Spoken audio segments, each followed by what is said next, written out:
শপথ নিলেন ত্রয়োদশ জাতীয় নির্বাচনে বিজয়ী বিএনপির 211 জন সংসদ সদস্য। সকাল 10:42 শপথ পড়ান প্রধান নির্বাচন কমিশনার এএমএম নাসির উদ্দিন।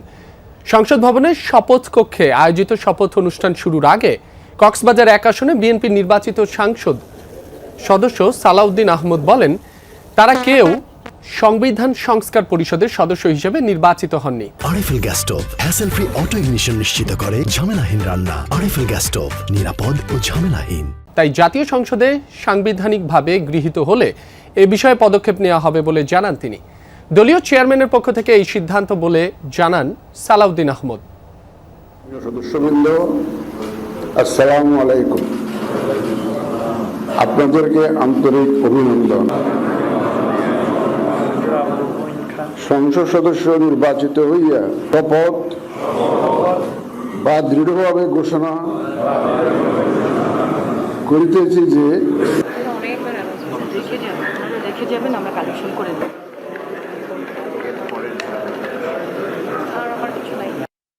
পরিচালনা করবেন সংবিধান অনুযায়ী 148 আর্টিকেল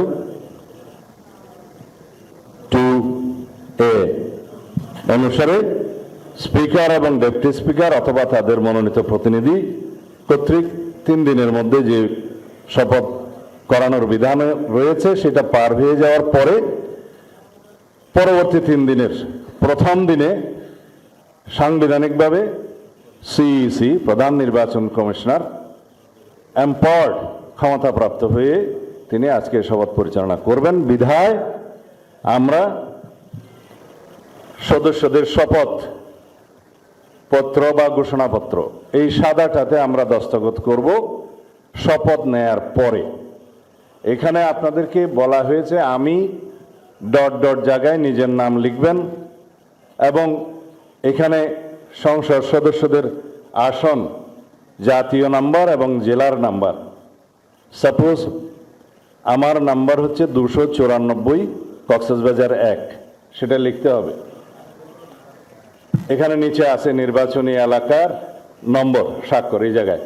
এর বাইরে আরেকটি এই স্কাই, এটা সবুজ না স্কাই, নীল কালার যে ফর্মটা আছে এটা সংবিধান সংস্কার পরিষদ সদস্যদের শপথ ফর্ম।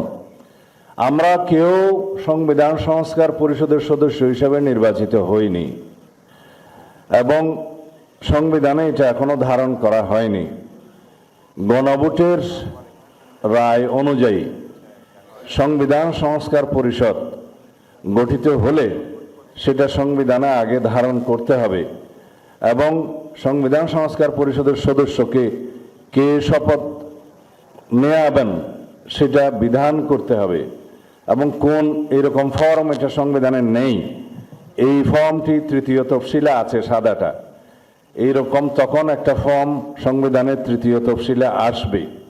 সেগুলো সাংবিধানিকভাবে জাতীয় সংসদে গৃহীত হওয়ার পরে তখন জাতীয় সংবিধান সংস্কার পরিষদের সদস্যদের শপথ নেয়ার বিধান করা যাবে। বিধায় আমরা এখন সাংবিধানিকভাবে এই পর্যন্ত আমরা এসেছি, আমরা সংবিধান মেনে এই পর্যন্ত চলছি এবং আশা করি সামনের দিনেও চলব।